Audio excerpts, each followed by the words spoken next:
نبی پاک کے صحابی نوجوان صحابی حضرت ثعلبہ رضی اللہ تعالیٰ عنہ نوجوانی کی عمر 16 سال 17 سال پاک کی خدمت میں رہتے حضور پاک کے احکامات بجا لاتے. حضور فرماتے یہ پیغام دے آؤ، پیغام دے آتے. محبوب دو عالم فرماتے یہ ایک چیز لے کر آ جاؤ، لے کر آ جاتے. حضور کی خدمت میں لگے رہتے. ایک دن اللہ کے محبوب نے کسی کام سے بھیجا، واپس ہی نہیں آئے. نوجوان ہے، 16-17 سال کی عمر ہے. حضور پریشان ہو گئے. وہ ایک ایک غلام کے لیے پریشان ہوتے ہیں، ایک ایک امتی کا درد محبوب خدا محسوس فرماتے ہیں.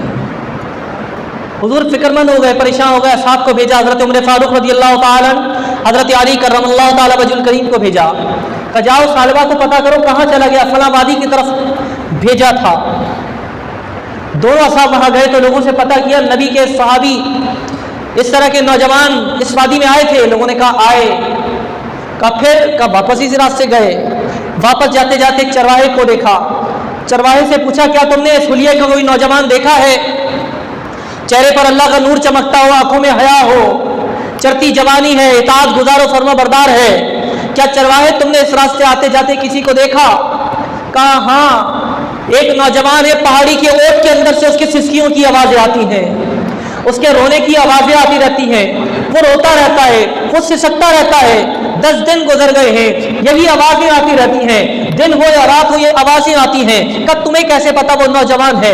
کہا جب میرا ریوڑ بکریوں کا گزرتا ہے، وہ پہاڑ کی اوٹ سے اتر کے آتا ہے، آنکھوں میں آنسو ہوتے ہیں، وہ کہتا ہے دودھ پیش کر دو اگر چاہو، میں کچھ دودھ پلا دیتا ہوں. وہ دودھ پی کر واپس چلا جاتا ہے، پھر وہاں آہو بکا کرتا رہتا ہے. جو حلیہ تم بتاتے ہو، اتنا نیک، اتنا پارسا، چہرے پر اللہ کا نور، چرتی جوانی، اللہ سے ڈرنے والا، وہ تو ایک ہی نوجوان ہے، پہاڑوں کی اوٹ میں رہتا ہے. حضرت عمر فاروق، حضرت علی کرم اللہ تعالیٰ وجہ الکریم دونوں چل دیے. پہاڑ کے اوپر چڑھتے چڑھتے چڑھتے چڑھتے جب قدموں کی آہٹ انہوں نے ثعلبہ نے سنی، دیکھا کون ہے، 2 اصحاب ہیں. رونے لگے، کہنے لگے میرے قریب نہ آنا،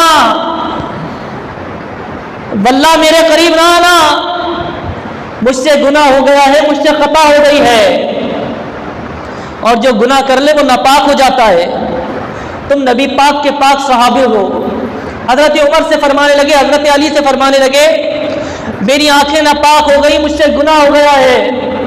تم نبی پاک کے پاک صحابہ اکرام ہو، میرے قریب نہ آنا، مجھ سے ہاتھ نہ ملانا. میں اس قابل نہیں ہوں کہ صحابہ اکرام سے اپنا ہاتھ ملا سکوں. میں اب اس قابل نہیں ہوں کہ نبی پاک کی مجلس میں لوٹ کر جا سکوں. مجھے یقین ہے وہی آ گئی ہوگی، مجھے یقین ہے نبی پاک کو پتہ چل گیا ہوگا مجھ سے گناہ ہو گیا، مجھ سے خطا ہو گئی، میں نبی پاک کے سامنے جانے کے قابل نہیں ہوں. جاؤ، جا کر اللہ کے محبوب سے کہو میرے لیے دعا کرے، مجھ سے گناہ ہو گیا، مجھ سے خطا ہو گئی. صحابہ اکرام ان کو سمجھانے کی کوشش کرے، وہ روئے جائیں، بلکے جائیں، مجھ سے خطا ہو گئی. انہوں نے عرض کیا بتاؤ تو صحیح اتنا بڑا گناہ کون سا ہو گیا جس کی وجہ سے تم اللہ کے رسول کی مجلس میں دوبارہ جانا پسند نہیں کرتے یا صحابہ اکرام سے ہاتھ نہیں ملاتے؟ وہ رو کر عرض کرنے لگے اللہ کے رسول نے مجھے کام سے بھیجا تھا، میں اس وادی میں چلا گیا. اس وادی کے اندر کچی وادی، کچے مکانات ہیں، وہاں پر لوگ اپنی ضرورت زندگی کس طرح بسر کر رہے ہیں.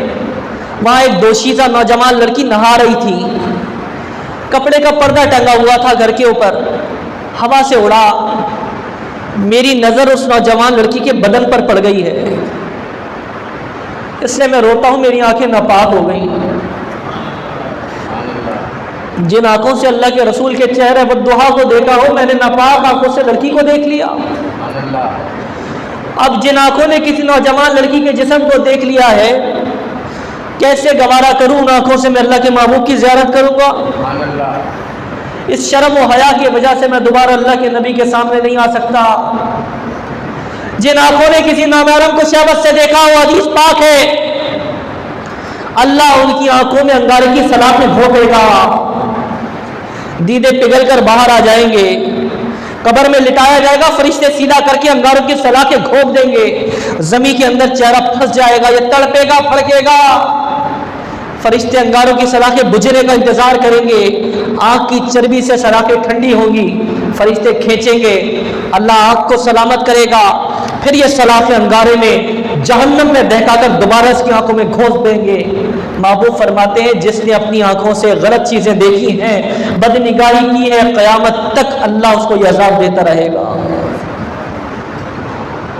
ہم سوشل میڈیا پہ کیا کچھ دیکھتے ہیں، یہاں تو اللہ نے پردے ڈالے، مر کے تو جانا ہے نا قبر میں۔ ہم تمنا لیے بیٹھے ہیں کہ ایسا بھی ہو سید ابرار کسی دن ہو جائے میری حاضری سرکار کسی دن، میں بھی کہوں دیکھو ارے دیکھو میری آنکھیں، مجھ کو وہ بخشیں کبھی دیدار کسی دن۔ تمنا یہ ہے، اور دیکھا کیا ہے ہم نے آنکھوں سے۔ حضرت سالبہ رو کر کہنے لگے میری نگاہ پڑ گئی، میں نے دیکھا نہیں، پردہ ہٹا میری نگاہ پڑ گئی، شرم کی وجہ سے میں رسول پاک کے سامنے نہیں آ سکتا، میرے سے ہاتھ نہ ملا، میرے قریب نہ آؤ کہ میں ناپاک ہو گیا ہوں۔ ہم 2 نفل پڑھ کے اپنے آپ کو پارسا سمجھ رہے ہیں، 2 صفحے قرآن کے پڑھ کے ہم آج نیک ہو گئے۔ یہ صحابہ تھے جنہوں نے جبریل کو نبی کے در پہ آتے دیکھا، نبیوں کے امام کی زیارت کی، ان کے تقوی اور خوف کا عالم یہ ہے۔ صحابہ حضور کے پاس تشریف لے آئے، محبوب دو عالم صلی اللہ علیہ وسلم کو ماجرا پیش کیا۔ اللہ کے محبوب نے ارشاد فرمایا جاؤ میرے صالبہ کو جا کر بشارت دو، میرے صالبہ کو جا کر پیغام دو، میرے صالبہ سے کہو کہ جو سچی توبہ کر لے، اپنے گناہوں پر شرمسار ہو جائے، اللہ کے آگے آنسو بہائے، اگر کسی کو گناہ یاد آئے وہ اللہ کے آگے آنسو بہائے، اس کی آنکھیں نم ہو جائیں، اللہ اس کے گناہ کو معاف فرما دے گا۔ جاؤ میرے صالبہ کو پیغام دے دو، جاؤ میرے پیارے صحابی کو میرے پاس لے آؤ، کر کے تمہارے خطا مانگے تمہاری عطا، اور تم کہو دامن میں آ تم پہ کروڑوں درود۔ اللہ کے محبوب کی نافرمانیاں کرے، اللہ کی نافرمانیاں کرے، اور پھر کرم بھی انہیں سے مانگے اور وہ کرم بھی فرمائے۔ ایسا محبوب کس کو ملا ہے؟ محبوب نے فرمایا جاؤ صالبہ کو میرا پیغام دو، جو رو گیا، جس کو توبہ کی توفیق مل گئی، وہ پاک ہو گیا، میرے پیارے صحابی کو لے آؤ میرے پاس، میں اس کے بغیر نہیں رہ سکتا، میں اس کو دے کے بغیر پریشان ہوں، میرے پیارے صحابی کو کہو تمہیں نبیوں کے امام نے بلایا ہے۔ حضرت صالبہ تشریف لے کر آئے، محبوب دو عالم صلی اللہ علیہ وسلم کے زانوں پہ سر رکھا، میرے محبوب دو عالم نے ان کے بالوں کے اندر انگلیاں پھیرنا شروع کی، تسلی دینا شروع کی، وہ بلکتے جائے، روئے جائے سرکار میں تو خطا کار ہوں، میں تو گناہ گار ہوں، آپ نبیوں کے امام ہیں، آپ نے مجھے سینے لگایا، آپ نے مجھے اپنی گود میں بٹھایا، سر رکھا، سرکار میرا کیا بنے گا؟ اللہ میری خطا معاف فرمائے گا۔ محبوب دو عالم صلی اللہ علیہ وسلم تسلی دیتے جائے، جس سے خطا ہو جائے اور وہ شرمسار ہو جائے، رو لے اللہ کے آگے، اللہ تعالیٰ اس کے گناہ کو معاف فرما دیتا ہے۔ میرے پیارے صحابی تو نے توبہ کی، اللہ نے تجھے بخش دیا ہے، میرے پیارے صحابی اللہ تجھ سے راضی ہو گیا ہے، میرے پیارے صحابی اللہ نے تیری خطا کو معاف کر دیا ہے۔ محبوب تسلی دیتے جائے، تسلی دیتے جائے، اسی طرح محبوب کی گود کے اندر صالبہ خدا کو پیارا ہو گیا۔